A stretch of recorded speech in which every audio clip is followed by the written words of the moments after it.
Quand il préside le défilé militaire pour le 62e anniversaire de la République centrafricaine en décembre, le mathématicien Touadéra a-t-il déjà tout calculé?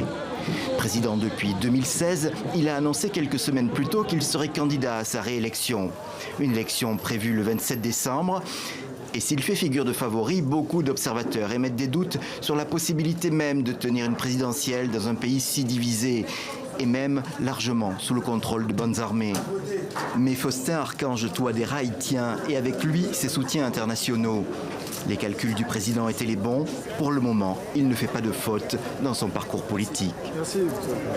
À 63 ans, le président Touadéra a déjà eu une longue carrière, mais universitaire. C'est donc un spécialiste des mathématiques et il deviendra recteur de l'université de Bangui. Mais en 2008, il abandonne ses études à la demande du président Bozizé pour devenir Premier ministre. Première expérience qui dure jusqu'en 2013. Son retour date de 2015 où il se présente cette fois à la présidentielle. Il est opposé déjà à Anissé Georges Dolo-Guelleh qu'il battra au second tour.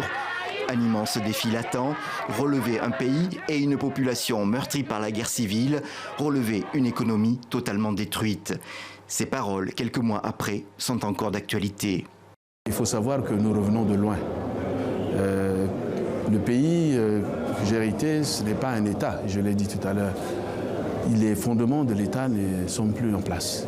Je prends par exemple le cas de nos forces de défense et de sécurité qui devraient normalement assurer la sécurité, garantir la sécurité de nos institutions.